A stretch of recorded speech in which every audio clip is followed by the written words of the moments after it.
Dave placed €1 order on a Tuesday morning and got a completely different price than the guy sitting next to him. Same second, same pair, same broker open on both screens. He thought he'd been scammed. He hadn't.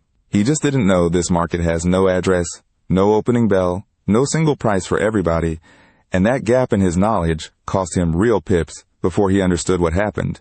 Today we're getting inside that gap. Why there's no building called the Forex exchange, why the dollar shows up in almost every trade you'll ever place, and why the exact same setup behaves differently depending on the clock on the wall. Here's what Dave was missing. Stocks trade on an exchange. One floor, one order book, everybody sees the same price at the same moment. Forex has none of that. It's an over-the-counter market, meaning trading happens directly between two parties, electronically, through a rolling web of banks and big financial institutions strung across London, New York, Tokyo, Singapore. No single building, no closing bell. Somewhere on that chain a desk is open right now, 24 hours a day. So if there's no central price feed, who decided what price Dave got? That's the real question, and it's the whole reason this market behaves the way it does.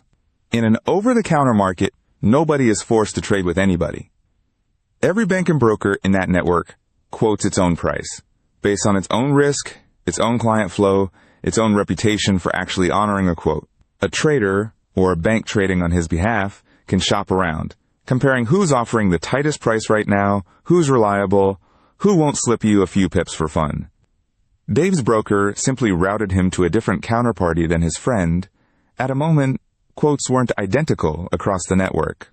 That's normal here. But it raises the real question.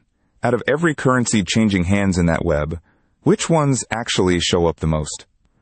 Pause for a second before I show you. Guess which 7 currencies show up most in trading on Earth. Here's the real ranking from the Global Survey Bank's Report 2.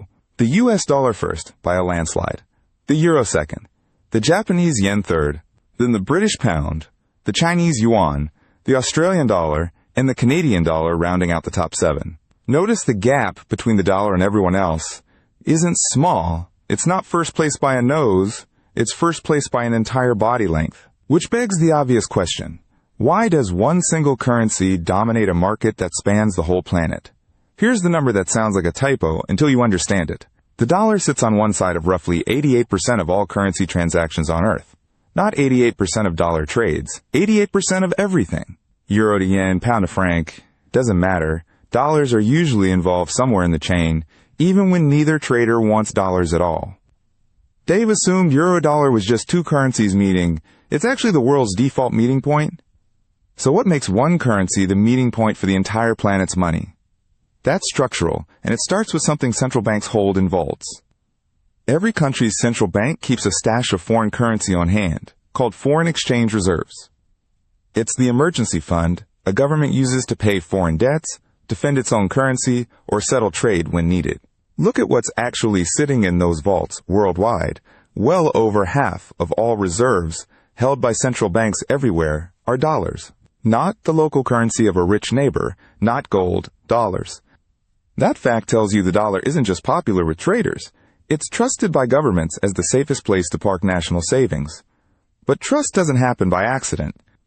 Something specific earned the dollar that seat, and it's not one reason. It's a stack of them. Guess how many separate reasons stack up behind the dollar's position? Before I list them, most people guess 2 or 3. There are at least 7. The U.S. runs the largest economy on the planet. Its bonds and markets are deep enough to absorb massive trades without breaking. It's stable enough, politically and militarily, that governments trust it for the long haul. Most cross-border loans and bonds are written in dollars, so companies need dollars just to pay their own debt.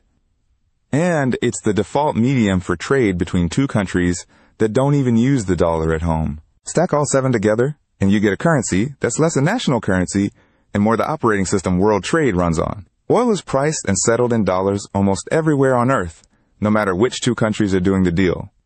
That arrangement, often called the petrodollar system, means a country buying oil anywhere has to acquire dollars first, even if neither side wants anything else to do with the American economy. Same story with plenty of other major commodities, gold, wheat, industrial metals. Every one of those purchases quietly generates dollar demand in the background, all day, every day, completely separate from anyone speculating on a chart. Which raises an interesting split. If trade and reserves and oil all need dollars for real business, how much of the daily volume Dave sees is actually? Remember, context beats the pattern, the stop is what saves you, and nothing replaces practice on a live chart.